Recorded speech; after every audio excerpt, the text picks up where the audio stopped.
Baik. Bismillahirrahmanirrahim. Assalamualaikum warahmatullahi wabarakatuh.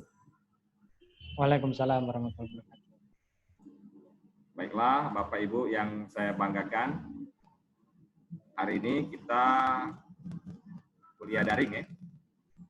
Kuliah daring, materinya tentang produktivitas pemerintahan. Ini ada slide-nya, kelihatan nggak, Pak?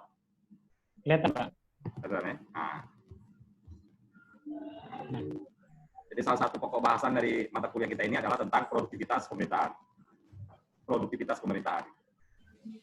Maka saya memberikan judul materi kita hari ini tentunya konsep efektivitas dan konsep efisiensi dalam peningkatan produktivitas pemerintahan. Suaranya putus-putus ya, Pak? Putus-putus ya? Pak Ahmad Rifai, bagus nggak suaranya? Ada semutnya, Pak. Kresek-kresek. Kresek-kresek. Satu, dua, tiga. Satu. Mantep ininya. Satu, dua, Masih tiga. ada ini. Tadi nggak, Pak, tadi? Masih ada semutnya. Satu, dua, tiga. Masih. Cek. Cek, 1, 2, 3, cek. Udah. Nah, udah. Oh, kalau saya share dia. Kalau di share, suaranya jelek dia. Di share gimana, Pak? Di record. Kalau saya Share materi ya, Pak? share materi. Oh. Coba saya share sekarang lagi. Share lagi, coba. Share, computer sound, optimis, share. Nah, sekarang gimana? Masih bagus suaranya? Bagus, Pak. Bagus. Bagus, baik. Bagus. Nah, jadi sebentar.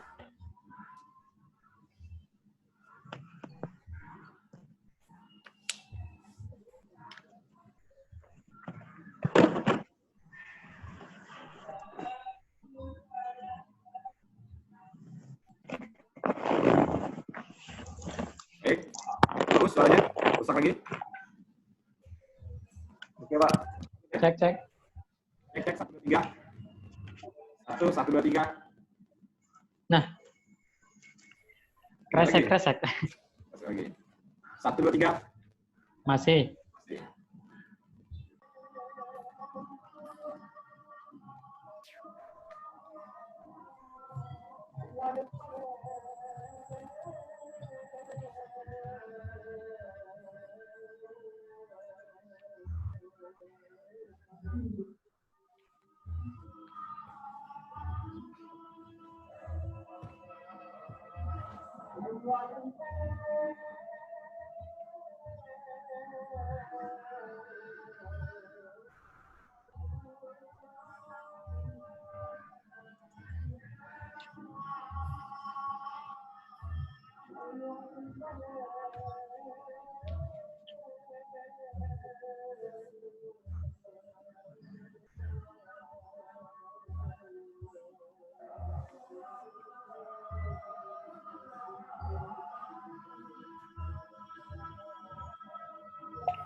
Nah, kalau kita melihat bahwa apa itu efektivitas, jadi belajar produktivitas erat kaitannya dengan efektivitas dan efisiensi.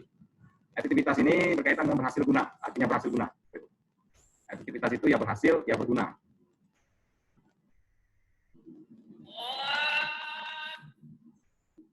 Kalau dia berhasil saja, tidak berguna, itu tidak efektif. Syaratnya harus dua, harus berhasil dan harus berguna. Berguna bagi siapa? Berguna bagi diri sendiri, bagi keluarga, RT, RW, kemudian nusa, bangsa, berguna bagi dunia, akhirat, jasmani, dan rohani. berguna. Berhasil, efektivitas itu berhasil jika dia tepat waktu. Tepat waktu. Tepat target. Tepat output. Tepat outcome. Tepat sasaran. Tepat tujuan.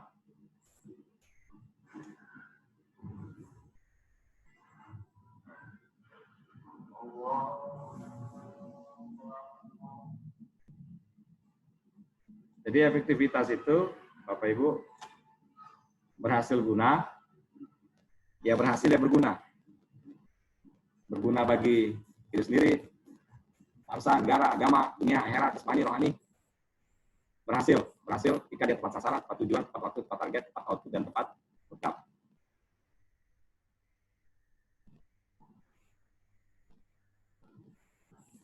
Nah, kalau ini apa? Kalau efisiensi itu dia berdaya guna.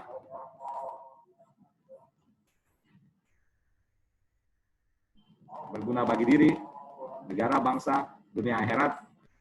Nah, berdaya ini apa? Itu berkaitan dengan perbandingan terbaik antara input dengan output. Dalam arti output harus lebih besar daripada input.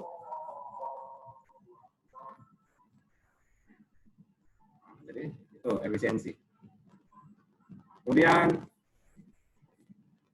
kalau dilihat lebih detail lagi, efisiensi itu ada dua jenis, Pak, Bapak Ibu. Yang pertama, efisiensi jika dilihat dari segi hasil. Ketika dia dilihat dari segi hasil, maka efisiensi itu berorientasi pada produktivitas.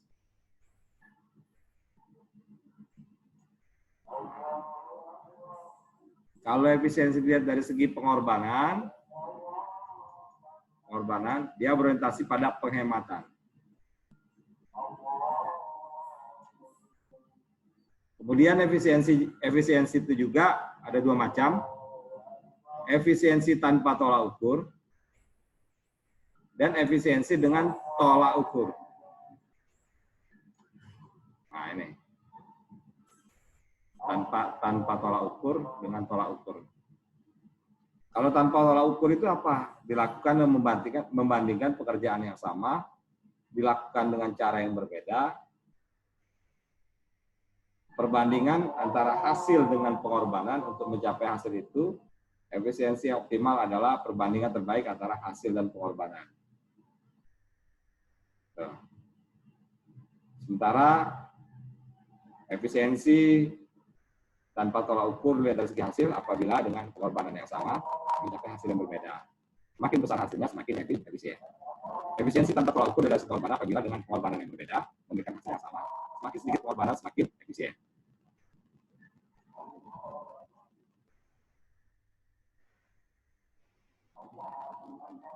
Nah, ini adalah kalau tadi efisiensi tanpa tolak ukur, ini efisiensi dengan tolak ukur. Nah, ini dia dari segi hasil. Adalah perbandingan antara hasil real yang dicapai seseorang dengan standar hasil minimumnya. Apabila hasil real itu adalah standar hasil minimum yang ditetapkan berarti kerjanya efisien. Apabila hasil real itu sama dengan hasil minimum yang ditetapkan berarti kerjanya optimal. Apabila hasil real itu di bawah standar hasil minimum yang ditetapkan berarti kerjanya tidak efisien. Nah, yang kedua efisiensi dengan tolak ukur dari segi pengorbanan adalah perbandingan antara pengorbanan real yang diberikan oleh seseorang dengan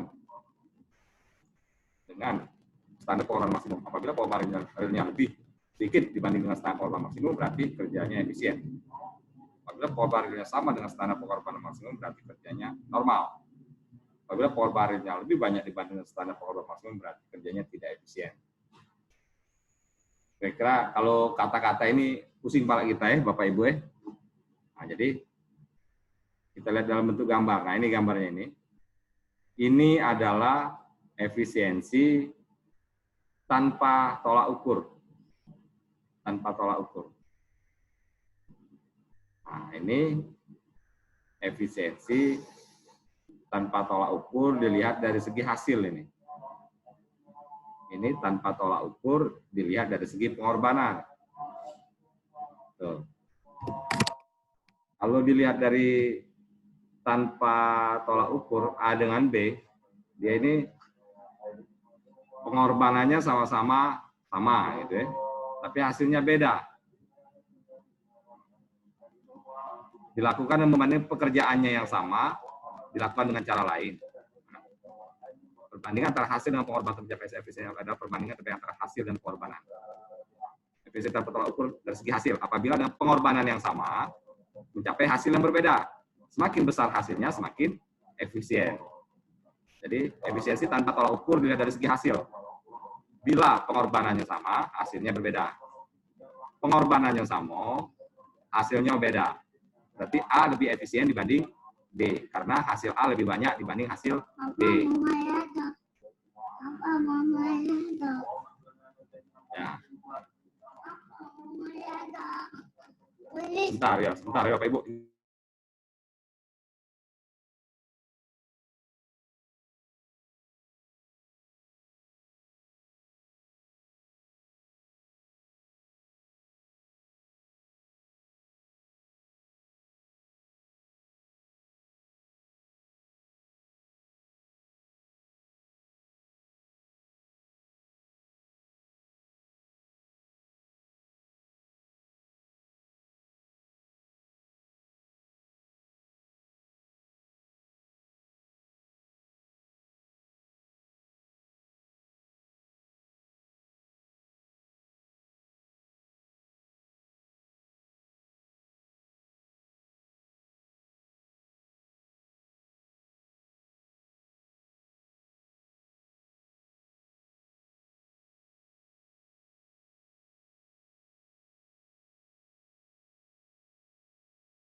Baik, Bapak Ibu, kita lanjutkan sedikit lagi.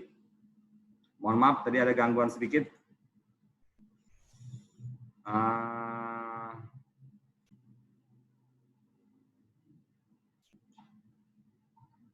Sebentar, saya ini dulu.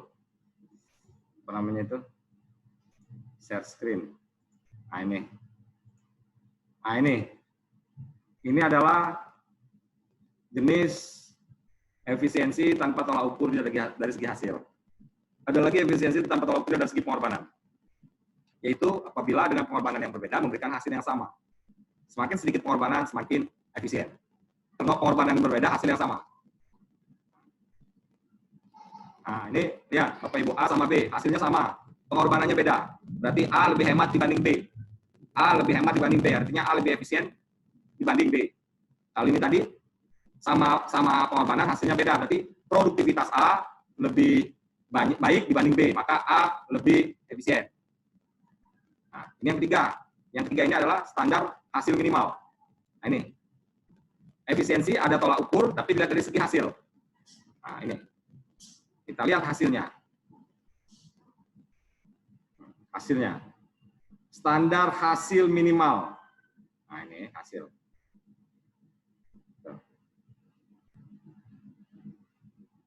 Standar hasil. Karena A ini memperoleh hasil melebihi standar, standarnya ini 100, A ini 130, 40, ini 100, C 50, tentu A lebih efisien dibanding dengan A, B, C, karena A memperoleh hasil melebihi standar minimal. Gitu ya. Yang B, pengorbanan. Ada standar pengorbanannya misalkan 1000. Ternyata si A dia 1.500, si B 1.000, si C 500, lebih hemat 500. Tentu C lebih efisien dibanding A dan B. Ada standarnya. Nah, jadi Bapak Ibu terkait